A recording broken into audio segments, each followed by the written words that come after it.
آیت نمبر 7 15 رکو درشتم سپارہ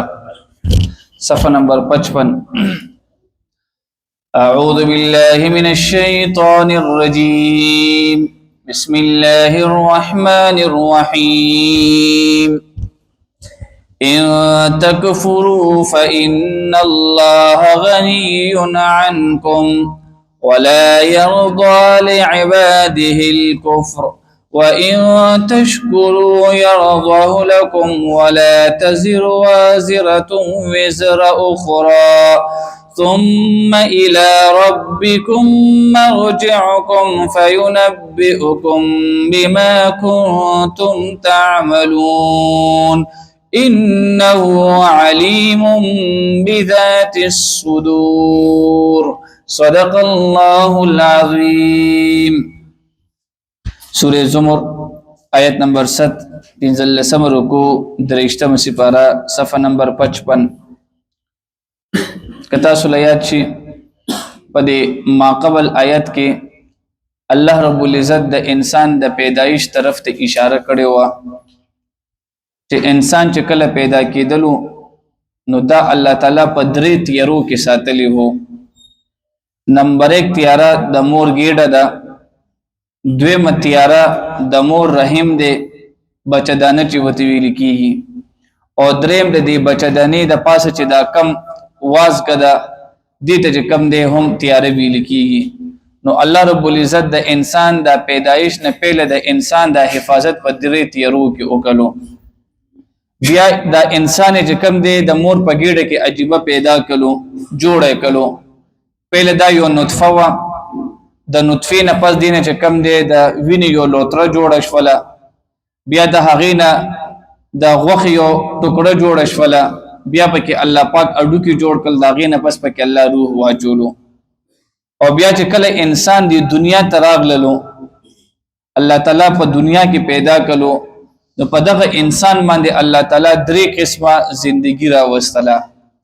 یو د انسان د بچپن زندگی ده او بیا دویمه د انسان د ځوانۍ زندگی ده او بیا دریمه د انسان بوډاپه ده نو دا ټول تخلیق الله تعالی د په طریقه باندې وکړو په قلار باندې یو انسان چې کم دی خپل مقام ته ورسول و نو الله فرمایي چې دا ټول هر څه چې کم دی دا ما وکړ نو چې ما وکړ نو بیا چې کم دی د عبادت لایق څوک دی الله رب العزت نو الله فرمایي وکچرت تاسو چې کم دی زما عبادت وکړو په دې باندې الله خوشاليږي او الله فرمایي کچرته تاسو زما کفر وکړو ما سره شرک وکړو نو الله فرمایي چې فإن الله غني عنكم زل استاسو نه بے پروا یم کچرته بنديان چې کم دی د الله تعالی کفر ټول شروع کړو نو هم د الله تعالی په بادشاہي کې سکمي ناراضي د دې داسې یو مثال دی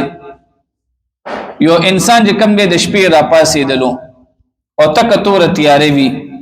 نو په تیارې کې ځان له کم دی ټارچ ولګولو لایټ ولګولو نو تاسو چې کم دی جواب راکې د دې ټارچ لګولو فائدہ د انسان ته د کدي موبایل ته ده چاته ده انسان ته ده موبایل ته د دې هیڅ فائدہ نشته ده نو داسې چې کم دی مونږ هم د الله تعالی عبادت کو د دې فائدہ مونږ ته د الله ته هیڅ نشته ده اور دا شان د یو بنده د الله تعالی کفر شروع کی نو د دې کفر نقصان هم د چاته دی انسان ته دی الله ته پدې کې هیڅ ضرر نه ملاويږي نو پدې کې الله رب العزت دا بیانې ان تکفروا کچرتا سو انکار کوي فإن الله غني عنكم بشک الله رب العزت ډیر بے نیاز دی لتا سنا ولا يرضى لعباده الكفر او الله رب العزت نخخوي خپل بندګانو د پاره الکفر کفر وان تشکروا اکچری تاسو شکر کوئ يرضه لكم نو دی خو خوي هغه تاسو د پاره ولا تزر وازره وزر اخرى او نو اوچته وی هیڅ اوچتون کې وزر اخرى بار دبلچا دا د الله رب العزت قانون دی ولا تزر وازره وزر اخرى ورځ د قیامت الله پاک به د انصاف فیصله وکړي د یو انسان ګناه د بل نه اوچتي اور دغه شانتي د یو انسان د نیکه بدله دا بل ته نه ملاويږي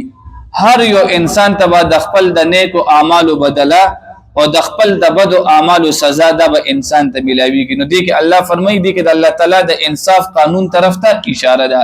ثم الى ربكم بیا طرف تاسو خپل رب طرف ته مرجعكم تاسو واپس تلوي فينبئكم بیا اخی تاسو ته بما كنتم تعملون هغه څه تاسو بکول انه علیم بشک الله رب العزت ډیر زیات په هده بذات الصدور پرازونو د سینو واذا مس الانسان په دې آیت کې الله تعالی د بنده نه یو ګیله کوي او دویم الله تعالی د بنده یو عادت بیانې انسان د کله یو تکلیف ورسیږي نو دې چې کم دې چاته आवाज کوي الله ته یو انسان باندې بیماری راشي انسان ځان تم دعا کوي یو تم وی بل تم وی یاره ماته لګو دعا وکا نو په تکلیف کې بنده چې کم دې الله ته چې کم دې आवाज کوي الله ته دعاګانې کوي الله ته چې کم دې راز او نیاز کوي او الله فرمایي وی چې کله دې بنده باندې دا تکلیف ختم شي وی دې بیا مونږ هیر کی انسان نبی الله پاک شي هیر شي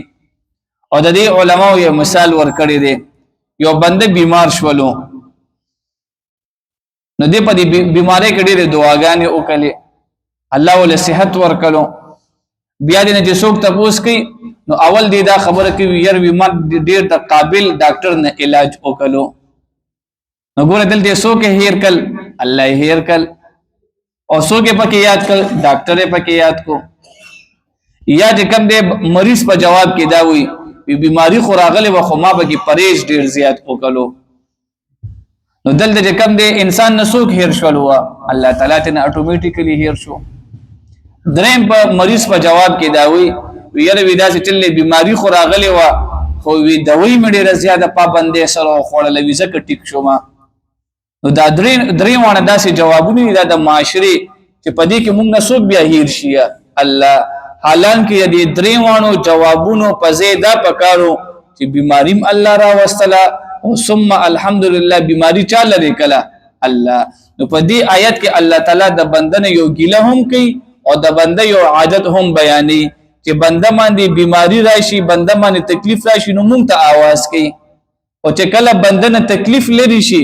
نو بیا بندنه سوق هيريږي الله رب العزت واذا مس الانسان ضر او هر کله چې ورسیږي انسان ته تکلیف دعا ربه نو دی بلی خپل رب منیبا پرجو کولو الیه الله طرف ته ثم اذا خوله نعمتا بیا هر کله چې ورکړي د تس نعمت منه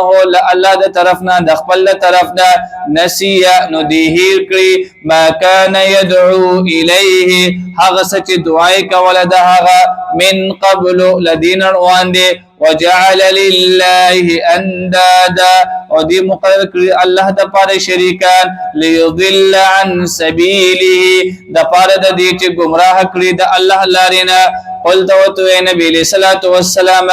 تمتع بكفرك فائدہ واخلا پخپل کفر سرا قليلا لگا شانته انك من اصحاب النار بشکت لذو زخیان نه واخر الدعوانا الحمد لله رب